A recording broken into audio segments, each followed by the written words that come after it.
Hello friends, तो आज हम देखेंगे एक नई मूवी एपिक, जिसको देखने में आपको बहुत ही मज़ा आने वाला है। तो प्लीज़ मूवी शुरू करने से पहले हमारे चैनल को सब्सक्राइब कर दें। तो मूवी शुरू होती है जंगल के एक सीन से, जहां हम एक बोम्बा नाम के साइंटिस्ट को देखते हैं और उसने जंगल में जगह जगह कैमरे लगाए हुए होते हैं। वो कुछ ढूंढने की कोशिश कर रहा होता है। तभी वो देखता है कि उसे अपने मोशन सेंसर कैमरा से कुछ सिग्नल मिल रहे होते हैं। वो देखता है कि कुछ बड़े कौवे एक छोटी सी चिड़िया के पीछे पड़े हुए होते हैं और तभी वो चिड़िया गिरकर नीचे गिरने लगती है और वो उसे पकड़ लेता है। वो देखता है कि उस पर बैठने के लिए एक सीट बनाई गई है।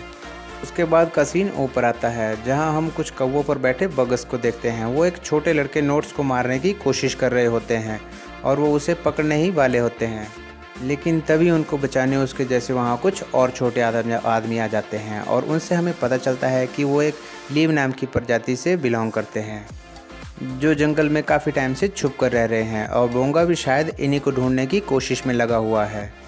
आगे हम कार में बैठी हुई एक लड़की को देखते हैं, जो असल में बोंगा की बेटी MK है। वो अपनी मॉम के गुजर जाने के बाद बहुत समय बाद अपने डैड से मिलने आई हुई होती है और उनके साथ उनका एक डॉगी MG भी रहता है, जिसकी एक टांग और एक आंख नहीं है। बोम्बा MK से मिलता है कि तभी उसे अपने कैमरास पर लगे हुए कुछ सेंसर दिखाई हुए होते हैं। वो देखता है कि बर्ड पे एक छोटा सा आदमी बैठा हुआ है। MK देखती है कि उसके डैड अभी भी उसे टाइम नहीं दे पा रहे हैं। आगे हम उन छोटे इंसानों को उनके इलाके में आता हुआ देखते हैं, जिसका नाम मून हेवन है और उनका सरदार रोरिन है, जिसने नोट को बचाया था। अगले सीन में हम देखते हैं कि वो अपनी एक क्वीन से मिलने आया है, जिसका नाम तारा है और तारा एक मैजिक क्वीन है और आज वो अपना वारिस चुनने वाली है। वो एक कली को चुनेगी और अपनी सारी शक्तियों को उसमें भर देगी और वो बताती है कि ये दिन 100 साल में सिर्फ एक बार करने वाला होता है और आज हमें ये सेरेमनी करनी ही होगी। अगले सीन में हम जंगल के दूसरी तरफ का इलाका देखते हैं, जो सड़न और बदबू से भरा हुआ होता है। यहाँ पता चलता है कि लीव मैन के दुश्मन बोगट्स यहाँ रहते हैं। यहाँ के लीडर मैंड्रिक और उसके बेटे दावदा का सपना है कि वो ली मैन के जंगल को भी अपनी तरफ मिला ले और उसे भी अपनी तरह बर्बाद कर दे। वो चाहता है कि वो क्वीन को मारकर उसकी सारी शक्तियों को हासिल कर ले और उसे भी बर्बाद कर दे। अगला सीन मून हेवन का दिखाया जाता है, जहाँ नोट्स वहाँ पहुँचता है और रोरन उसे बताता है कि उसने अपने पिता से यहाँ की रक्षा करने का वादा किया था, लेकिन नोट्स को ये बिल्कुल पसंद नहीं आता और वो कहता है कि वो सोल्जर की नौकरी छोड़कर मून हेवन को छोड़ के चला जाएगा।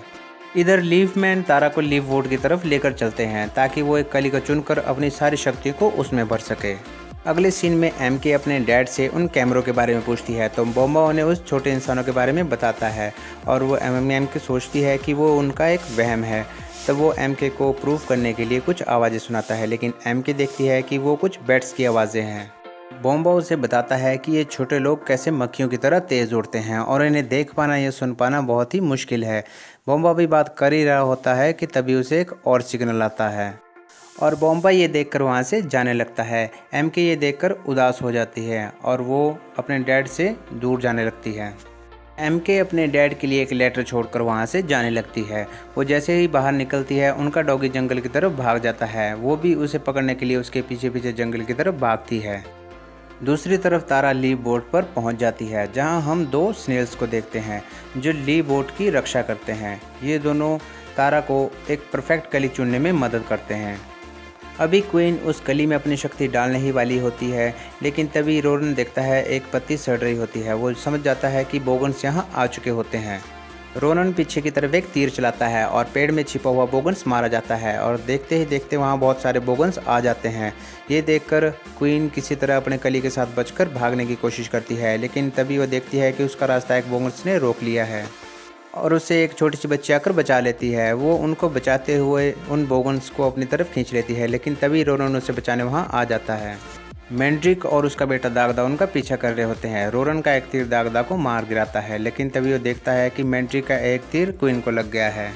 तभी MK आसमान से एक चमकती हुई चीज़ को नीचे गिरते हुए देखती है। वो दौड़कर उसके पास जाती है और तभी क्वीन अपनी सारी शक्ति उस कली में भर के MK को देती है और देखते ही देखते MK का साइज़ भी छोटा हो जाता है। वो दौड़कर क्वीन के पास जाती है, तो क्वीन उसे कहती है कि ये कली जंगल की जान है और तुम्हें इसे एक नीम नाम के जादूगर के पास लेकर जाना होगा। तभी बाकी के लीमेन वहाँ आते हैं और रोरन के हाथों में क्वीन अपना दम तोड़ देती है। तभी MK एक बड़ी सी मधुमक्खी को देखती है और वो समझ जाती है कि उसके पापा झूठ नहीं बोल रहे थे। तभी वहाँ मब और ग्रब आते हैं और वो बताते हैं कि अब नीम ही बता सकता है कि स्कली का क्या करना है और वो ही तुम्हें बड़ा बनाने में हेल्प कर सकता है। रोरन मैमके से हेल्प मांगता है और वो चारों एक बर्ड पर बैठकर वहाँ से निकल जाते हैं। अगले सीन में हम नोट्स को देखते हैं जो अपने ही जैसे लोगों के साथ एक बर्ड रेस में हिस्सा ले रहा होता है और जल्द ही वो रेस जीत जाता है। लेकिन तभी एक बुफू नाम का गैंगस्टर मेंढक उसे पकड़ लेता है क्योंकि नोट्स ने उसे इस रेस में हारने के लिए पैसे लिए थे और इसीलिए जल्दी वो उसे एक सांप को खिलाने वाला होता है। वहाँ रोरन आ जाता है और उसे देखकर नोट उसे छोड़ देता है और तब वो नोट्स को क्वीन के बारे में बताता है और कहता है कि उन्हें वो कली नीम तक ले जानी होगी।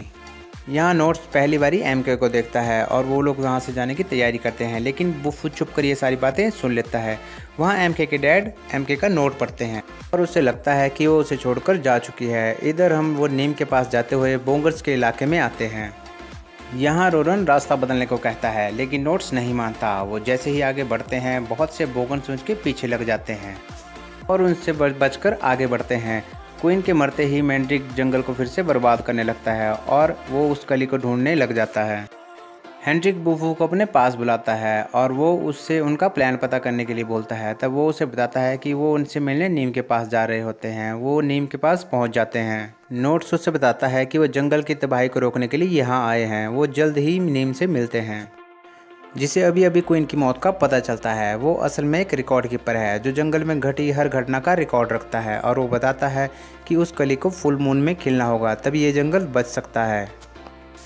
एमके उससे अपने बारे में पूछती है तो नीम उसे उसकी पुरानी मेमोरी दिखाता है। उसे पता चलता है कि कली के खिलने पर वो अपने पहले रूप में आ जाएगी।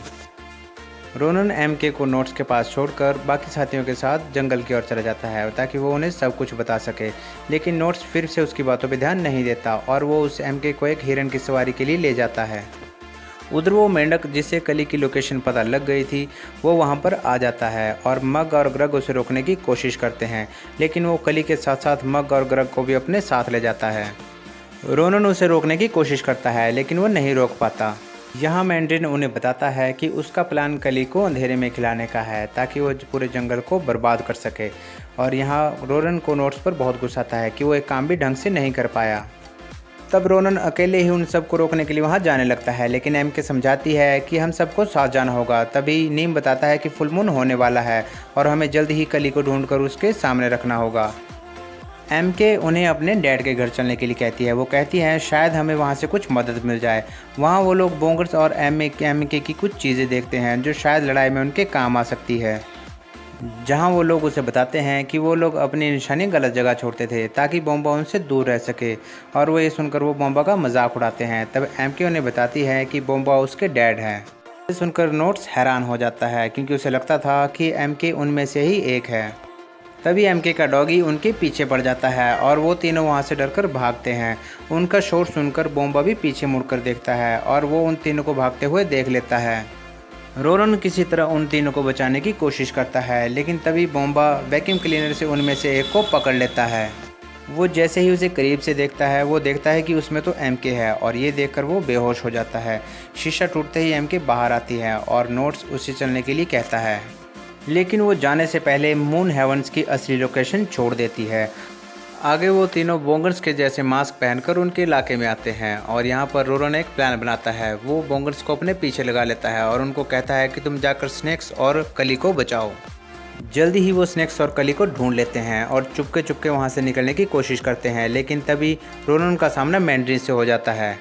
मैंड्रिन नोट्स और एमके को वहाँ से जाते हुए देख लेता है और वो अपने सभी साथियों को उनके पीछे जाने के लिए कहता है, लेकिन यहाँ पे देखते हैं कि रोरन अकेला ही उन सबसे भिड़ जाता है और रोरन उन्हें वहाँ से निकलने के लिए कहता है। ना चाहते हुए भी नोट्स वहाँ से निकल जाता है और उधर नीम उस कली को उस जगह पर रखता है जहाँ पर मूनलाइट पड़ने वाली होती है, लेकिन तभी वहाँ अंधेरा छाने लगता है और पता चलता है कि मैंड्रिन अपने बैट्स की मदद से उस मूनलाइट को उस कली तक आने के लिए रोक रहा है।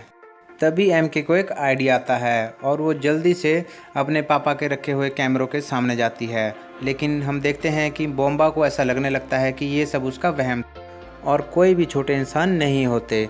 ये सोचकर वो धीरे धीरे करके अपने सारे कैमरे बंद करने लगता है और वो अपना सारा सामान इकट्ठा करते हुए उस मैप पे लगी पिन को देखता है और वो समझ जाता है कि उसने सच में एमके को ही देखा था।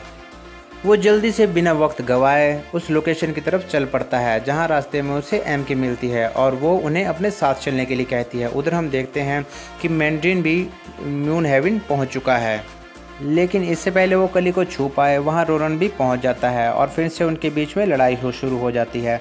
और तभी एम के भी वहाँ अपने पापा के साथ पहुँचती है और वो उनकी जेब से उनका आईपैड निकालती है और जिससे वो एक बैट की आवाज़ को पूरी ज़ोर से चलाती है। बैट्स की इतनी ज़ोरदार आवाज़ सुनकर वो बाकी बैट्स वहाँ से हटने लगते हैं और रोशनी पड़ते ही वो कली खेलने लगती है। नोट्स और रोरन मैंड्रिन को बाहर की तरफ धक्का देते हैं जिससे वो एक पेड़ पर जाके गिरता है जो पेड़ ठीक हो रहा होता है और धीरे धीरे वो उसके अंदर समा जाता है। धीरे धीरे सारा जंगल ठीक हो रहा होता है और हम देखते हैं कि तारा ने उसी लड़की को अपना वारिस चुन लिया है जिसने उसकी जान बचाई थी और वो क्वीन अपनी पावर से एमके को फिर से बड़ी कर देती है और एमके बड़ी होते ही सीधे अपने घर की तरफ चल पड़ती है और उसके डैड को भी अपनी गलती का एहसास हो जाता है। अब वो एमके को पूरा टाइम देता है। एंड सीन में हम देखते हैं कि नोट्स कैमरास के थ्रू एमके से बात करता है और एमके और उसके डैड जल्दी से उनकी बताई हुई लोकेशन पर उनसे मिलने चलते हैं। तो यहीं पे हमारी मूवी ख़त्म हो जाती है। तो मूवी अगर पसंद आई हो दोस्तों तो प्लीज़ चैनल को सब्सक्राइब करें, वीडियो को लाइक करें, शेयर करें, कमेंट करें। Thank you.